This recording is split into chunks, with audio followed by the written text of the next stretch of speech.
When we started to discuss programming for this year's festival, we knew that Haiti had to be an integral part of our programming. And what you see before you today is a collaboration of efforts from all across the United States. And we're very proud to be here and to sponsor this festival. Thank you. At this time, I'll turn it over to the festival director, Emily Radner. Hey everyone, thank you so much for coming out today. I know it's a beautiful day and I'm really excited and proud that you all are here to join us. Broderick in a minute is going to be introducing us to the panel, but I'm just really thrilled and honored that each of these people have given their time for this presentation. These are amazing folks doing powerful work in their communities around a variety of issues, from housing to poverty to a lot of the systemic problems that we see here in New Orleans, across the country and around the world. And I'm so honored that they've given their time, energy, and insight to this program. I'm up here to talk specifically about the films that we're going to see. We're about to see 10 minutes of footage, and these are 3 short films from the Cine Institute, which is Haiti's only film school. The Cine Institute lost their facilities, which are based in Jacmel. They lost their facilities during the earthquake, and since the earthquake, they have been putting out powerful footage every single day. And the reason that we wanted to show these films is not only because we want to be showing footage from the Haitian perspective, but specifically because for folks who've seen CNN, Fox, the New York Times, the way other people are choosing to cover a Haitian story, we're so proud to be highlighting footage that comes from a Haitian perspective. In this footage, you're not going to see images of thieving, images of rioting, images of violence.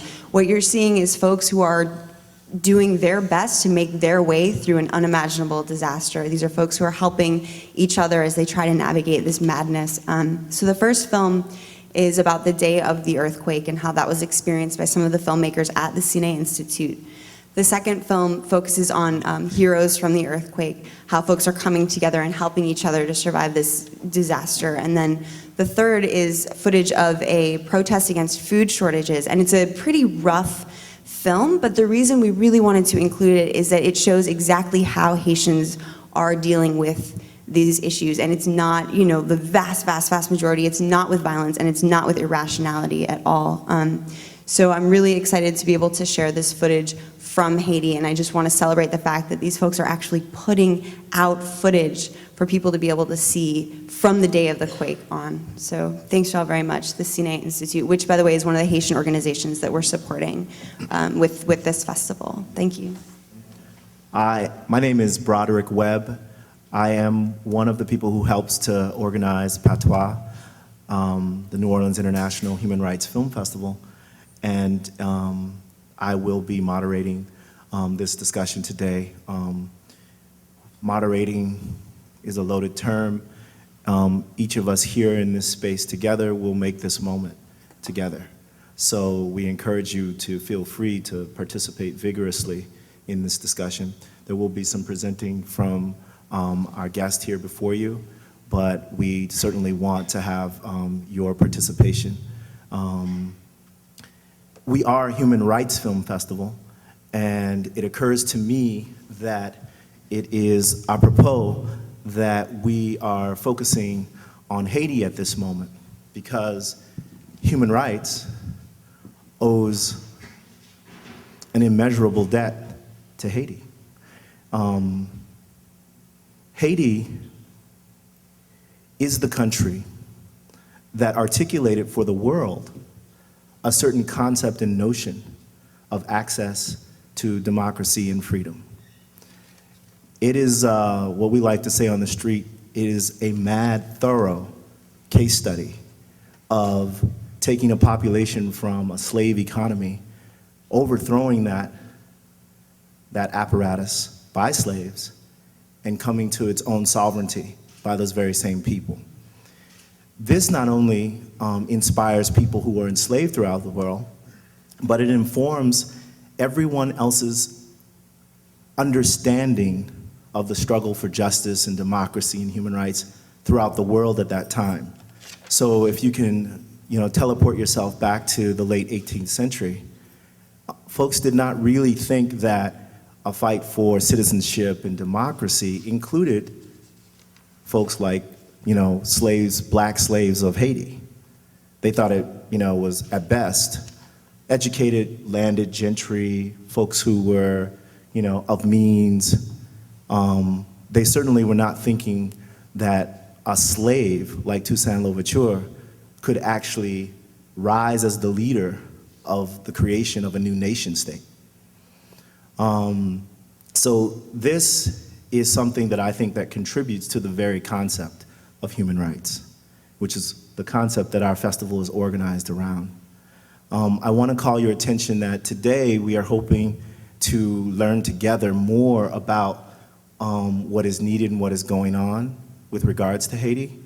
We will have, the festival is also sponsoring another event along with the Fire Youth Squad, another organization that I participate with, called Haiti is Home, We Are Haiti. And that will happen in this very space a week from today in the evening, 6 p.m. to 9 p.m. I would like it if all of you could come. We would like it if all of you could come. It will deepen our understanding and illuminate the deep bonds between Haiti and New Orleans, both past and present. And in this moment, I would like to turn the attention to our honored and venerable guest. To my immediate left, we have Valerie Jean. Valerie comes to us from Brooklyn, New York, but her ancestry goes back to Haiti, appropriately. She is the executive director of an organization called Families United for Racial Economic and Equity. Could you? Families United for Racial and Economic Equality. Excuse me. Also known as Fury. And it's so easy to say Fury that I have to stop and think about exactly the letters and what they mean. It's the problem with acronyms. She will take the mic next and lead us in some things, and then we'll start in earnest. But before that, I just want to introduce Max Ramon, who comes to us from Miami, also a descendant of Haiti. And he represents an organization called Take Back the Land, doing some of the most imaginative and effective work, I think, around land and housing justice in the country. Max came to us last year and helped to coordinate and facilitate some workshops, and we are lucky to have him back. We appreciate him. He had to endure quite a travel adventure. I think for like the last 12, 18 hours, he's been trying to get here. But he walked in like maybe 45 minutes ago, and he's ready to go, strapped in and ready to go. To his immediate left, we have Mr. Wadna Pierre. Mr. Wadna Pierre has come to New Orleans to continue his studies at the University of Loyola. He is an award-winning photojournalist, and he brings certain perspectives about the development and particular situation of Haiti right now. Let me check my notes here to see if there was something else I was supposed to say about Wadner. He's the person that I've had the least time with, but I'm happy you're here. And then to his left, we have, some people don't know him by this, but I've dubbed him Professor Q. Y'all remember Professor X? Well, Professor Q has been on the front lines of many struggles here locally in New Orleans. It's Mr. William, or also known as Bill Quigley. He has come down from the Center for Constitutional Rights in New York, but really most of us here in this community who have been active know him from his participation with the Gillis Long Poverty Law Center, housed up at Loyola University. And we think that this stone soup, as it were, is gonna cook up a nice gumbo. So without further ado, I'm gonna turn it over to Valerie Jean, and thank you very much.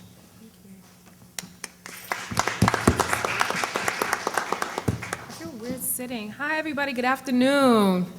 People had like a big meal, like working it off.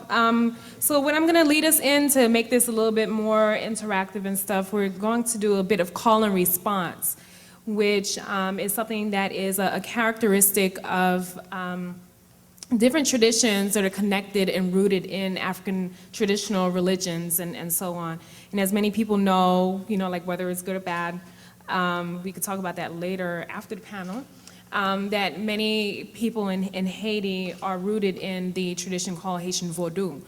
not voodoo, like how, and we'll talk about the American occupation and all that later.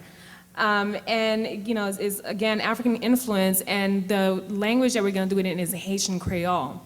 And Haitian Creole is a patois, definitely, of Haiti, which includes French, Spanish, Arawak, which are the indigenous people that were first in the island, Fon, which is an area in Africa, in West Africa, Congo, Yoruba, and Igbo. So it's a combination of all these different languages, the histories, the stories that come into it. And so I'm gonna teach you the words so that everybody can say it along, and I'll hopefully help to get everybody into the spirit of what we're gonna talk about today. And I'm not a great singer, so you're gonna have to forgive me. So the beginning is like, I'll start off by saying, Salut Nagoye, and everybody responds, Nago rive wo. And we're just gonna do that over and over until everybody is participating. So we're gonna try it a couple of times with me saying it along. Salut Nagoye, Nago rive wo. Salut Nagoye, Nago rive wo. Salut Nagoye, Nago rive wo.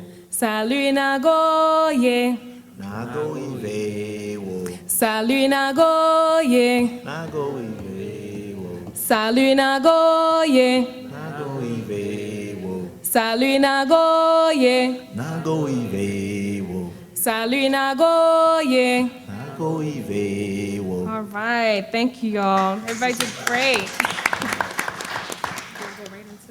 Yeah, go ahead.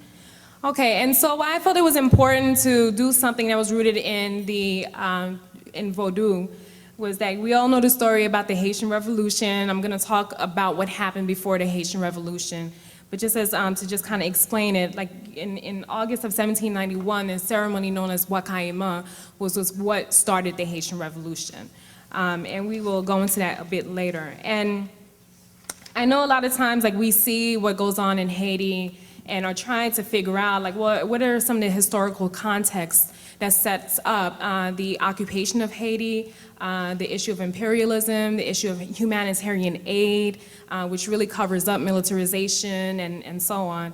And I really wanted to talk about what Haiti was before the arrival of Christopher Columbus. So before the arrival of Columbus, you know, and then Columbus came in December of 1492 in the northern part of Haiti. But before he was there were a group of Arawak indigenous people known as the Taínos, and those were the people who made up the population of Haiti before the arrival of Christopher Columbus. And a lot of people say that during this time, when Europeans came in, they couldn't resist many diseases that came in, as well as, like, you know, just like a history of hard labor, enslavement, and so on. But this is the only case in history, in all of world history, where complete and total genocide of a people occurred.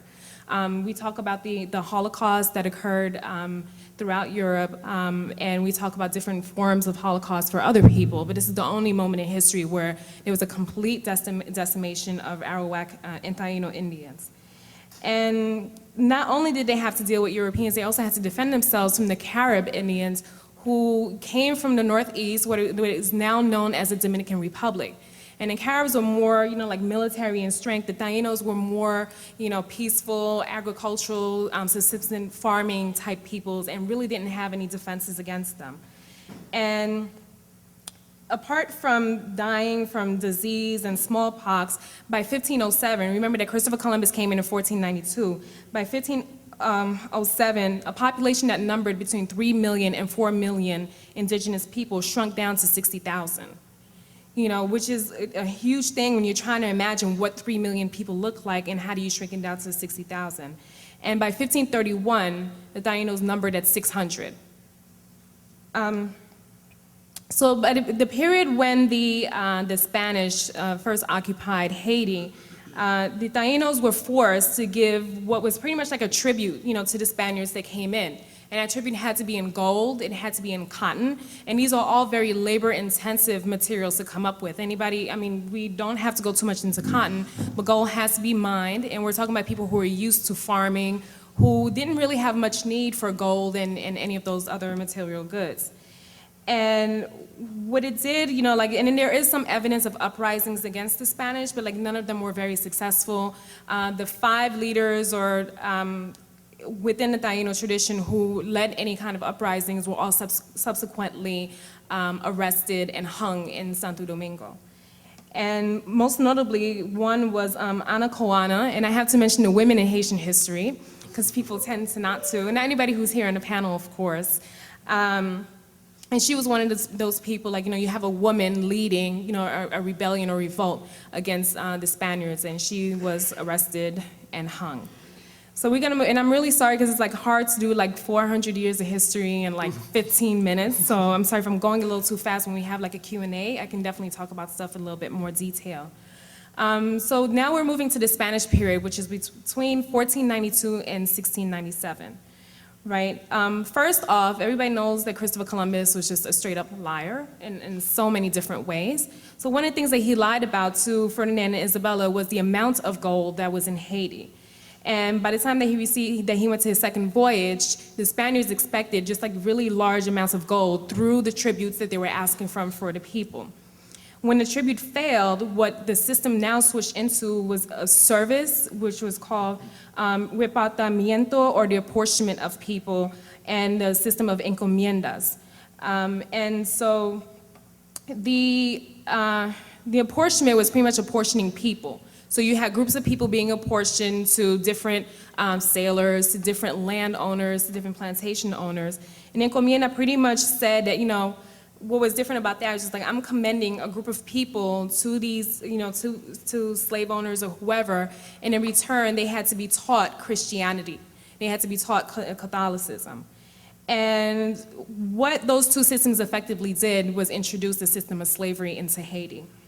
And now what also happens is because now there's just this whole free-for-all for conquering other nations in the Western Hemisphere, Haiti became the pit stop for many ships that were coming from Europe and going over to the West. And because of that meant, now you need to increase your labor force even more to provide food, to provide clothing, to provide shelter, as well as to provide, just different forms of support. And in Haiti, by then, became known as the breadbaskets to the conquistadors. Now we're going to move into what's called the Code Noir, or the Black Codes, that came in from about 1655 and then on. And what it pretty much did was it was kind of different. So the slavery that was imposed by the French was different from British and Spanish slavery. And what's kind of ironic about it was the Black Codes pretty much gave equal rights to free blacks, except in areas like dress codes, right? So if you were a free black person, you were not allowed to wear shoes, you weren't allowed to wear certain kinds of clothing, you weren't allowed to wear certain types of jewelry. And what the Black Codes also did was that slaves were not recognized as human beings. They were recognized as property, as the same way in the American slavery system. And it also pretty much said things no more than 2 or 3 people cannot gather together without a white person being present, and that it was a felony to teach anybody who was an enslaved black person to read. And these are all a lot of parallels between what goes on in chattel slavery here in the United States and slavery in Haiti. So now enter the Maroons, the troublemakers, the slaves who ran away and hid in the mountains of Haiti, who pretty much kept the traditional African customs and spiritual systems of Haiti, of the Africans. And so the Maroons were very knowledgeable about things like healing practices, of family structures, of religions, setting up social structures that were very similar to the social structures in West Africa. And part of the Black Codes really talked about how do you deal with people who are rebelling against slavery, who are running away. And and of course we have to tie it to what's going on down here in NOLA. So the first offense for running away from slavery was that your ear was cut off and you were branded on your left shoulder with a fleur-de-lis. The second offense was that your knees were lacerated and you were branded on your right shoulder with the fleur-de-lis. And the third offense was death. The result of that was death. And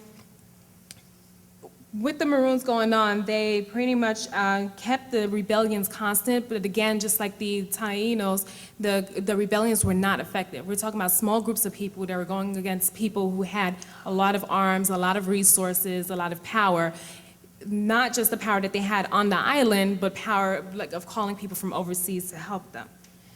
During that time also was when the labor moved from manufacturing coffee to manufacturing sugar. So like that signaled like a huge shift in Haiti, not because like, like sugar became now like, one of the economic just kind of like goods that many countries needed, of course. People need sugar for just a whole host of things.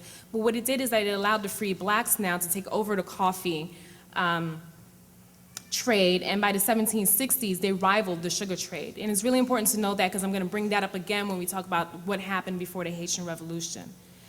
And by the time of the revolution, there were about 500,000 slaves who come from 34 different nations in West Africa and some parts of Central Africa. So we're talking about like 34 nations where people came together. We talk about Creole, where many of the languages that we talked about before and then some. So then even on plantations, enslaved Africans set up systems where they figured out like, well, how are we gonna communicate with each other? So enter the beginnings of Creole. So what they would do is just pretty much look to whatever was the dominant group there numerically would be the language that they would kind of steer towards and adopt those customs while still respecting the languages and the customs of the other groups that were present. So it wasn't like a hierarchical kind of system like how we normally think about it, but it was more like, let's collectively figure out how we're gonna talk and communicate with each other because we need each other for survival. During that time also, so we have 500,000 slaves, you have about 20,000 whites and 30,000 free blacks. So it pretty much numbered, when you looked at the number of whites and the number of free blacks who can also own slaves, we're really talking about like for every one slave owner, there are about 10 slaves if you want to think about it that way. So up until 1697, Haiti was pretty much controlled by the Spanish.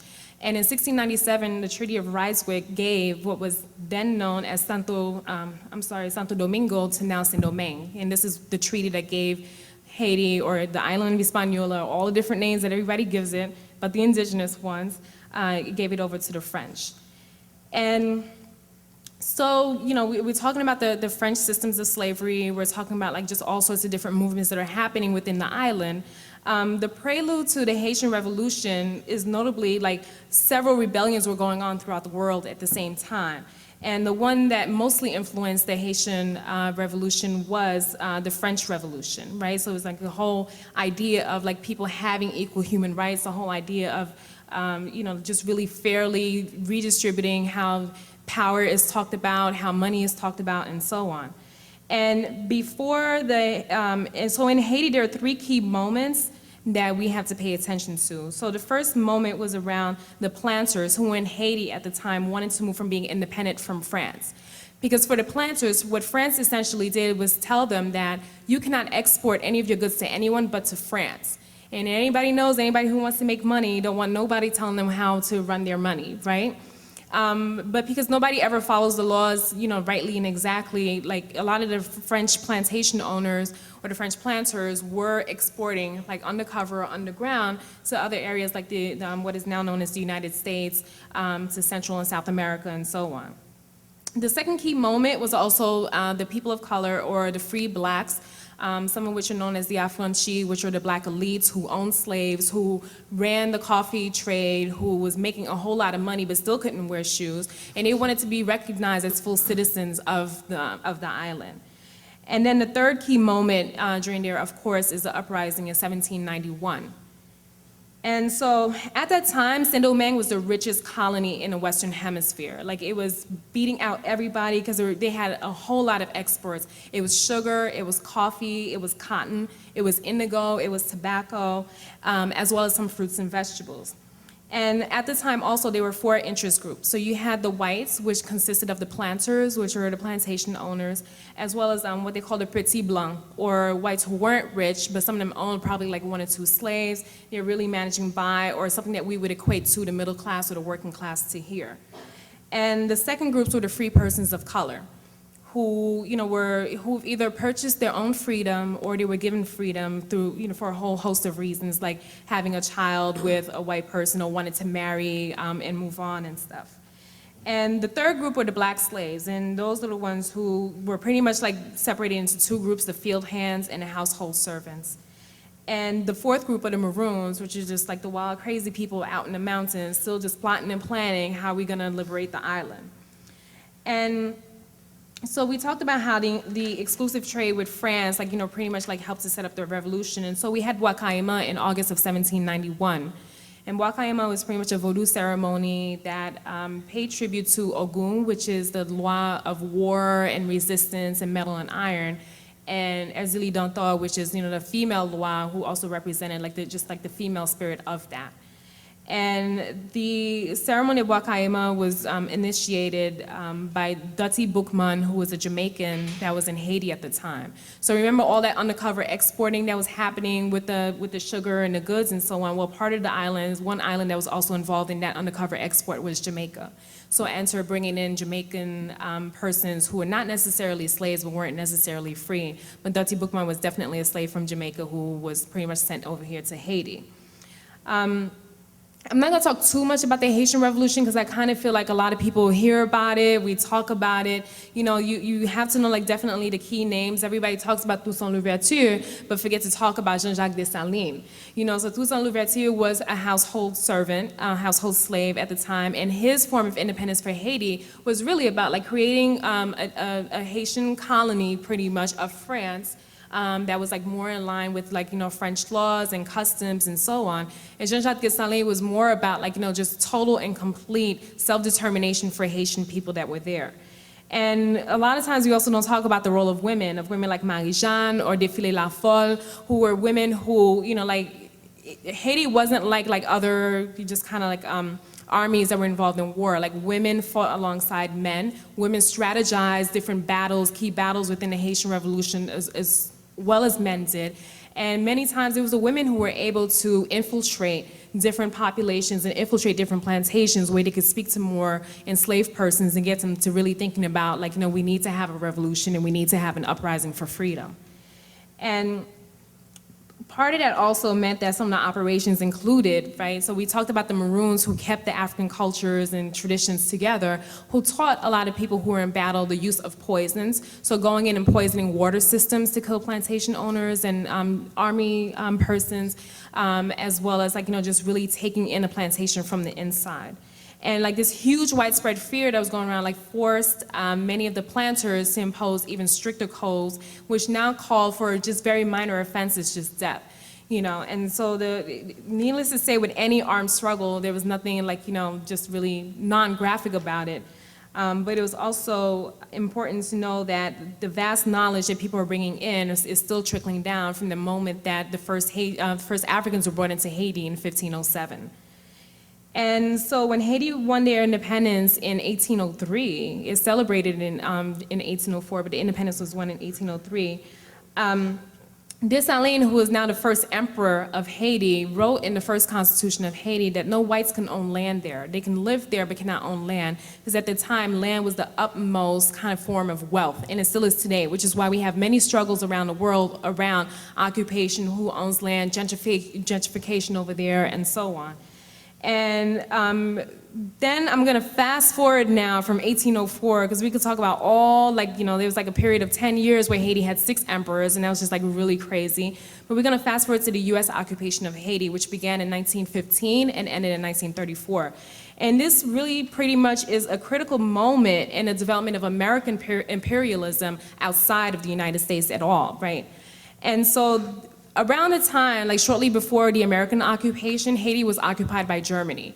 And because we're now entering a period of World War I, and also, in World War I, where the United States just really felt that in order to contain the German influence in Haiti, that the United States backed pretty much a consortium of investors and bankers to go in and control the National Bank of Haiti. So now they had control of the money, control of the policies of how money was spent, how loans were made, and so on.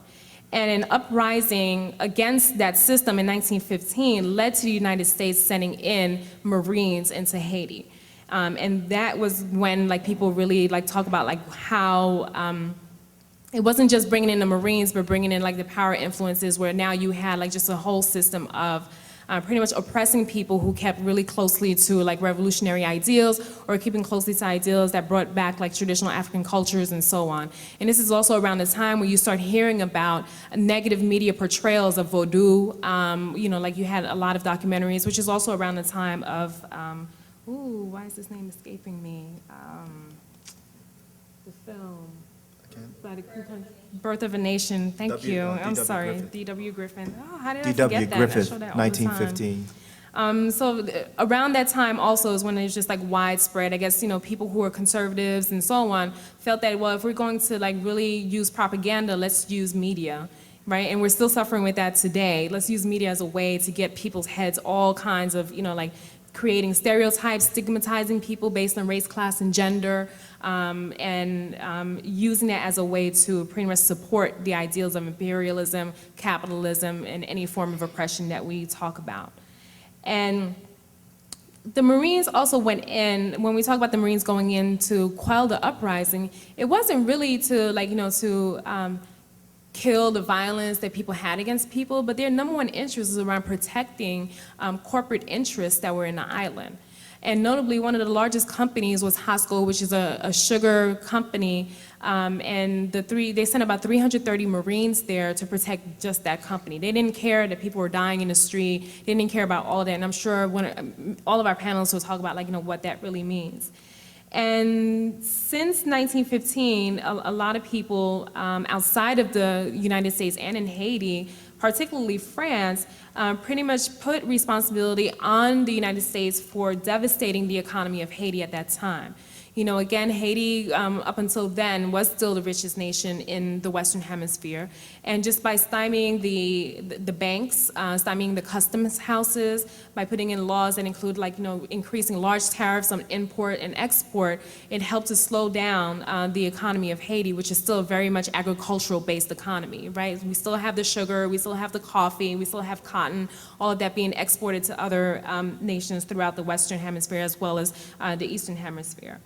And what it also meant on a very deep level was also the loss of sovereignty of Haiti at the time too, right? So now you had a nation that was completely run by the people who were born there and lived there, is being run and controlled by another country, I might as well say company, that wasn't really interested around the well-being of the people there. They weren't interested about creating a sustainable economy for there, but really interested in, here's a piece of land now that we can use to build our interest that is gonna be really close to all of the products that we need or the raw materials that we need. And during that time in 1917, under the auspices of Woodrow Wilson, was when the Haitian Constitution was rewritten. And so that original constitution that prevented the ownership of land by whites was now rewritten to include that whites can now own land. And I'm gonna stop my thing here so that we can lead people through. If we could segue, I did want Sure. to make sure that we tease out a couple of things before we shift to the next gear here. I think you did a good job of starting to paint the picture of what creates the conditions of where we're at in Haiti now.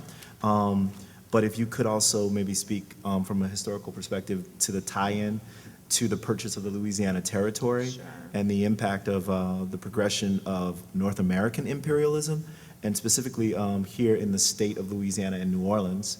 And I think maybe it deserves some mention from someone, how we get to the point of the 40s and the 50s of Duvaliers and to Aristide, and to what creates this moment at the point of the earthquake, like the conditions of the moment at the point of the earthquake.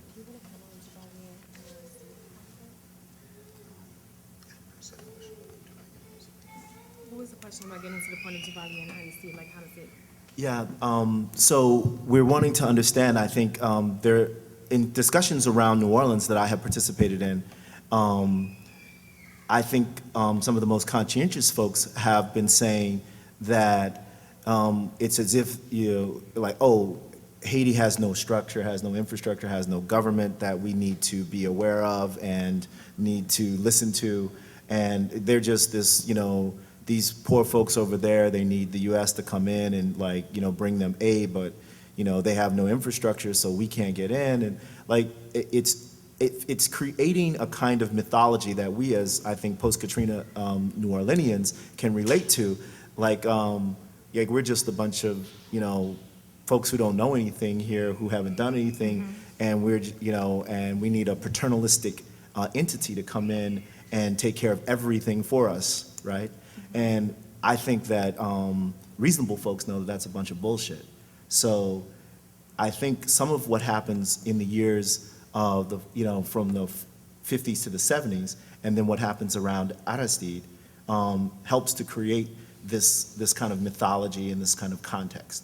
And so I think we're hoping that we get to a discussion of how we can both stop the hemorrhaging, right, because that has to be done, but also how do we begin to develop strategies that the next time there's an earthquake or a hurricane or a tsunami, that we have started to build some kind of progression where we are better prepared to respond. When I say we, I say those of good conscience and spirit, both in Haiti and around the world. Okay, so I will answer some of the questions and turn the rest of them over to the panelists, to the other fellow panelists here. And so the tie into the Haitian Revolution to the Louisiana Territory was that going back, right, remember I mentioned like during the time of the Haitian Revolution, France was also undergoing its own revolution at the same time. So France was pretty much managing two wars at the same time. And anybody, like we all live in the United States, we are feeling the effects of the wars that we're engaged in right now, and it was pretty much the same, right? So this caused France to be totally and completely broke. And so the Louisiana Purchase was when France sold the Louisiana Territory to the United States to try to pay off some of their war debts. And when we talk about just like the connection of NOLA, also remember that the Haitian Constitution in saying that anybody who was part, and I forgot to mention that, one of the tenets of the Haitian Constitution made anybody from the African diaspora a citizen of Haiti. So that began increasing the flow of migration between Haiti and the United States in ways that are pretty quick, as well as things like the Battle of Savannah, Georgia during the Civil War, where there were Haitian soldiers who came in and helped to fight alongside the Union Army during that time, as well as getting to in 1803, there was this threat of invasion of the United States by France, and Haitian soldiers also came up during that time as well to come help the United States fight against France, because at the time now, right, it's a common enemy. And so the whole idea of Haiti has no structure and creating this mythology of people who don't have, and I guess it kind of goes back to, right, like the media influences of how you look at people, right? So before the movie cameras went on, people had newspapers, people had telegrams and so on. So like the idea of pretty much racializing agency, racializing that people can think for themselves, can figure out what works out for them, could figure out structures and economic systems that's going to support as many people as possible, is one of those things that's usually attacked. That somehow, not just in Haiti, but in many third world nations, that people who are from those nations are not smart enough to figure it out. And those are things that are key about, like, just like the issues of who gets to run what nation, who gets to implement laws, who gets to manage the economics of the nations. It's always this issue of like racializing it, as well as making it so like, if you have 3 letters after your name, you're much more of an expert than a person who's living the conditions from the day to day. And yeah, and I'm gonna turn over the Aristide part of it. So Max Rameau from Take Back the Land. No, that's great. Thank you, Valerie.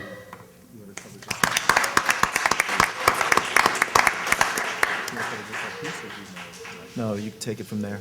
So Max is going to like try to segue from Valerie and go into his presentation. So just on the last question, in terms of the idea that there's no infrastructure in place and that somehow people from the United States need to go over there to tell people in Haiti how to live. There was a time, I don't remember what year it happened, but I think it was in the early 80s. In Haiti, we, of course, produced enough food to feed most people in the country. There were some imports of food, but for example, rice, which is a staple food, rice was produced in Haiti in order to feed the people of Haiti. There was no import of rice. You didn't have to buy rice from the United States. And then the United States sent in some experts to teach them how to teach the Haitian people how to do this, that, and the other thing. And as a direct result of that, at the end of that process, Haiti today imports the vast majority of it doesn't produce enough rice to feed its people and imports rice, and most people eat rice at least 2 meals a day. So the net impact of the United States going in and teaching the people of Haiti how to run their own country is that now we import rice into Haiti where at one time we produced enough rice to feed ourselves. So this is the exact type of help that we don't need any more of. This is the exact type of thing that at some point we knew how to do and now we no longer know how to do. So, and of course, there's all kinds of different things that people can learn and do. So I think it is appropriate, for example, for the people in Haiti to say, we would like to import, we would like the people in the United States to come and show us how to, for example, set up high-speed internet connections. We do not need people in the United States coming in and showing us how to set up systems of feeding people and housing people and things like that, because we had that handled before U.S. intervention. I want to talk a little bit about myself and my partner. We were in Oakland when Oakland, California, when the earthquake hit January 12th, and we were severely impacted by it. So we went through a process of deciding what our relationship would be to the relief and redevelopment efforts in Haiti. And so I want to kind of go through how we made some of those decisions and what we ultimately decided to do. My interest in Haiti, and my partner's as well, is both personal and political. So on the personal side, I was born in Haiti. I spent most of the summers of my childhood in Haiti. We would go to school at home in the United States in the DC area, and then we would go with our cousins down to Haiti and spend our summers in Haiti. I still have families who are there, and the same is so with my partner. My partner is there right now. When I left to come here to New Orleans, she left to go to Haiti. In fact, she was supposed to be presenting right now, and the reason she's not able to do so is because she went to Haiti to volunteer. So we have personal interest there. And also I think most people here have political interest in Haiti. I have political interest in Haiti not only because it is an island full of black people, and I do most of my political work around issues that impact black people, but because of the particular history of Haiti and the political history of Haiti. I think it has a great impact on many of us here. So the Haitian Revolution was a significant historical event in a number of ways, a significant historical event in a material way because of what happened and what it forced to happen in the United States with the Louisiana Purchase and with all kinds of other, the way history moved, but also a very significant event in an ideological and political sense. The Haitian, at the time, remember there's European dominance happening all over, and the primary narrative, and not just narrative in the talk show sense of the term, but the scientific narrative is white supremacy is true, is rule of law, is rule of nature, that whites are inherently superior to blacks. The Haitian Revolution clearly and scientifically disproved white supremacy, because you had a group of slaves who defeated the most powerful army in the world, the most powerful white army in the world, but the most powerful army in the world. So it clearly and scientifically disproved white supremacy. And as a result of that disproof, of course, those who continued to maintain the facade of white supremacy had to isolate Haiti and do all kinds of other things. It also has political significance because as a result of the Haitian Revolution, Haiti, in spite of what we read about in the history books and even in popular culture today, Haiti was the world's first democratic country, the first country to outlaw both slavery and the slave trade. In 1804, when Haiti became independent and outlawed slavery and the slave trade, the United States still had slaves. France still engaged in slave trade, even though it outlawed slavery, of course, because it was losing its grip on it, and was trying to outlaw the slave trade in Europe, but only doing so try to maintain some economic advantage over England. But of course, there was slavery happening all over the world, mainly at the direction of Europe. Haiti was the first country to outlaw, so the most democratic country that existed in the world in 1804 at the time. So there's a significant, I think, reason why we need to continue to be interested in Haiti today.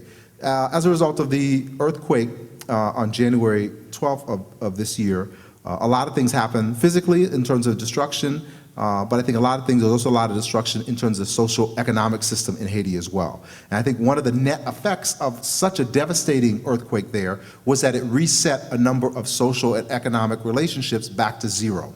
So obviously people still had money, and some people had no money in Haiti, but right after the earthquake for a couple of weeks, the people who had money had no ability to access their money, and so in a real way didn't have money, and were not able to continue to exert the same kind of social power that they had before the earthquake, because all structures of that social power, all infrastructure of that social power had disappeared.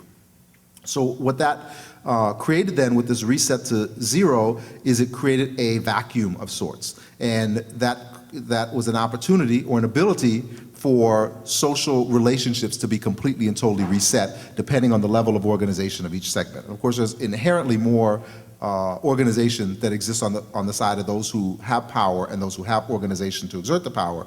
But the reality was things were reset back to zero, and we had a tremendous opportunity there, and continue to, I think, to re-establish social relationships in a way that are more fair, just, and equitable for the people of Haiti. And so it seemed to me that this was the best opportunity in a number of years, possibly in 2 generations, to reset the social relations and even the economic relationships in the country. And we have a role in helping that reshape happen, even if we are not primarily responsible for that. We being the people in the United States, the people who want to see justice happen but don't live in Haiti or not there on the ground.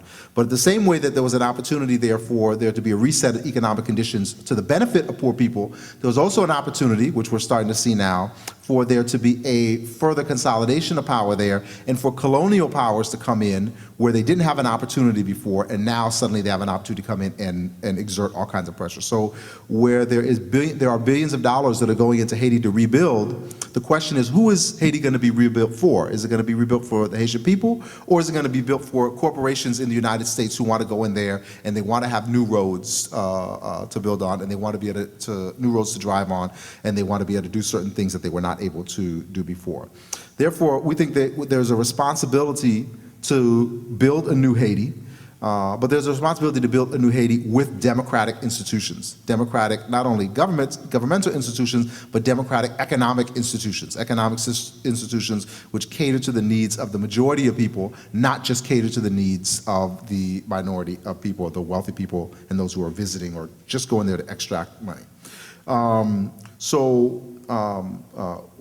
my partner and I were talking about, my partner Bernadette and I were talking about was what our appropriate role was in the redevelopment of Haiti.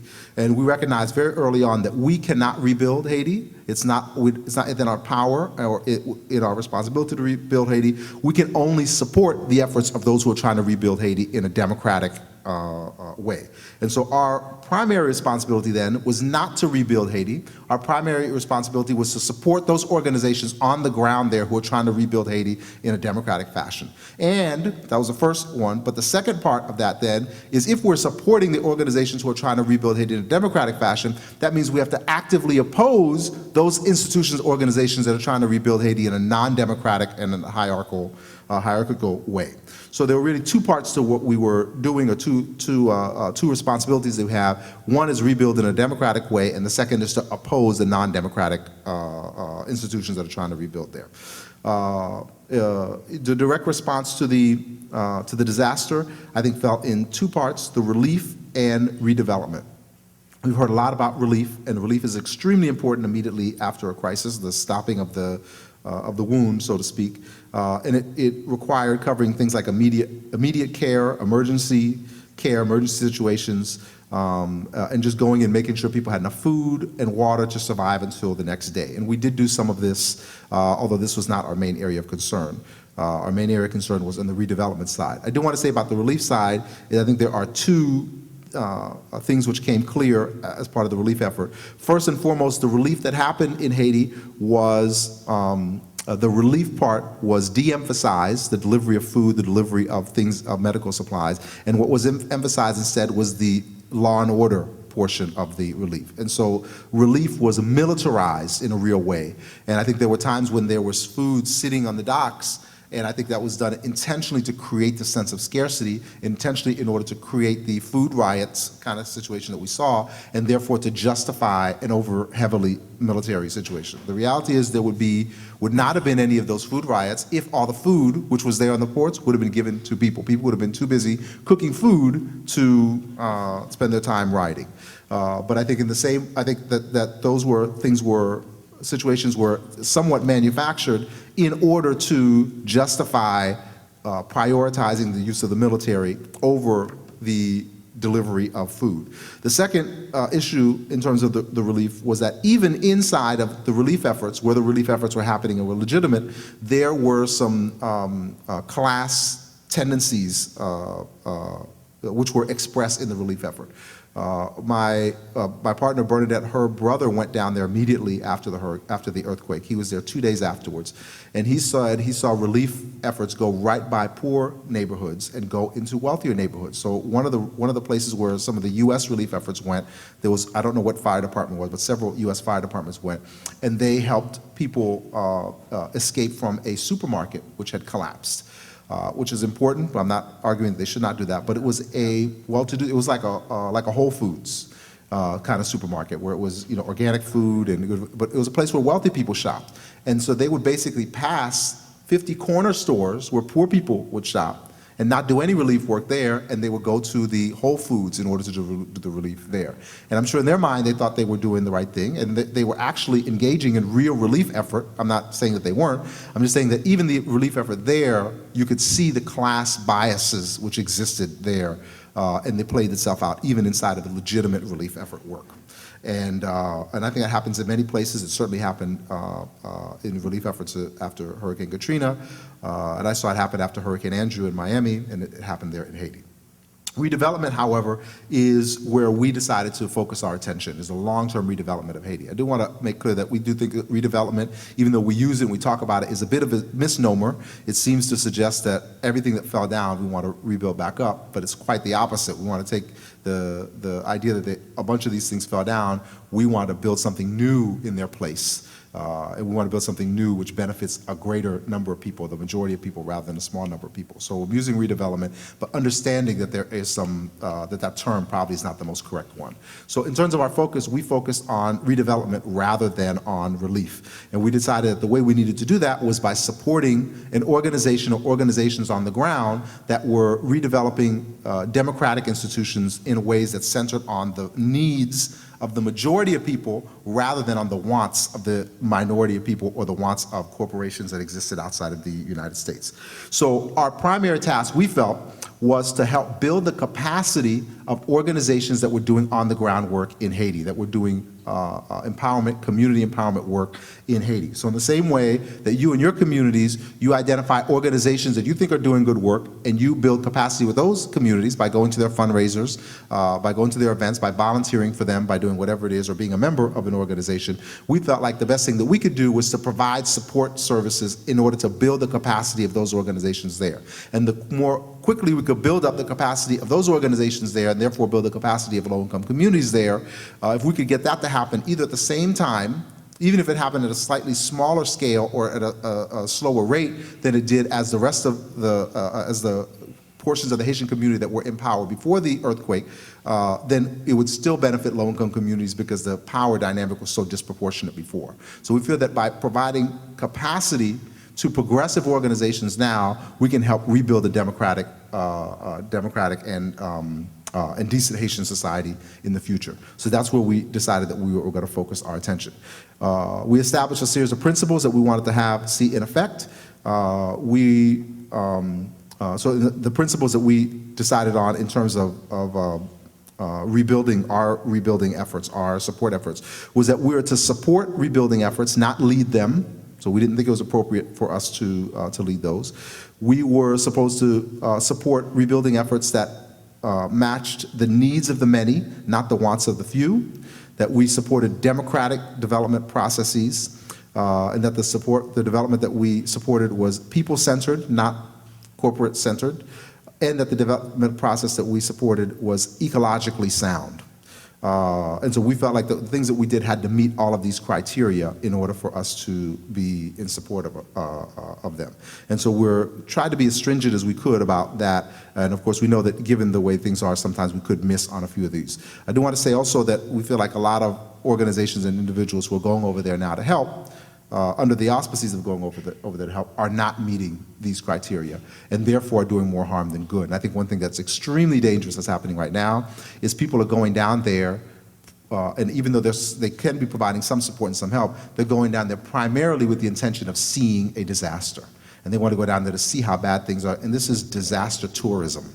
And I think disaster tourism is immoral and wrong, and I don't think you're going down there primarily for disaster tourism purposes. Doesn't mean that you're not doing anything good in the meantime. Like I know a lot of medical professionals who have gone down. I've talked to myself, nurses, for example, have gone down, who, in my opinion, went down there primarily as a disaster tourist. Doesn't mean that they didn't provide real medical help, but I think it's wrong to do disaster tourism, and that doesn't outweigh the good that they did with the medical help. We would rather have medical help than someone else. Medical help than someone who was willing to do medical help rather than going down there to be a disaster tourist. But in any event, so we felt like we had to meet these needs in order to do that. So Bernadette went down to Haiti 2 weeks after the earthquake and provided support for an organization. And I mentioned she just went again yesterday, and she's going to be staying there for an entire month to provide support. They asked her to come down for 2 months. We weren't able to do that, so she's going down there for 1 month. So we made our decision to support a group called PAPTA. They have a website, PAPTA.org, PAPDA.org. Their slogan is "Another Haiti is Possible." That was their slogan before the earthquake. It continues now. And we think that they do really good work. They're really a conglomeration of 7 organizations, including a women's organization, economic development organizations, farming organizations, et cetera. And she went down there to support and to volunteer. I do want to make clear that volunteering down there is not for everyone. It's not the best thing to do for everyone. Some people are better to do other kinds of support, but for some people they can volunteer. Bernadette does speak Creole and has lived in Haiti. In fact, she worked for PAPTA before, right after she got out of law school. Instead of going to work for a law firm, she went to Haiti for a year to work there. So she went back there to do that. And when she went down there for a week, she did a lot of things over there, but the main thing that she was charged with doing when she went down there was to find out what PAPTA's program was and how we from here can support what their program was. And that's true regardless of what the organization is. So I'm talking in terms of PAPTA, but this could be any organization.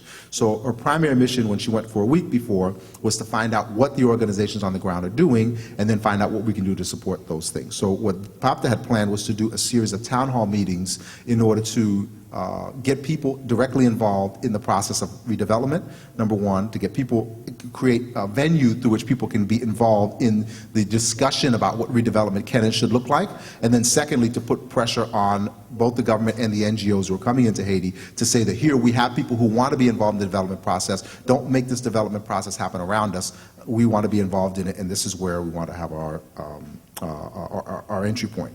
And that's what she's down there doing now. She's helping organize those series of meetings, and mainly organize those series of meetings by being the interaction between PAPTA and the NGOs, English-speaking NGOs, and even the government, where it's possible. If she were here, she would not want to ever have any real enter into negotiation with the government, but there it's an appropriate place for her to do that, so that's why she's doing that over there. So again, our main mission there is to strengthen the progressive movement, and we're doing that by providing technical support and capacity for a social justice organization there, and we encourage people here to do the same. Thank you, Max.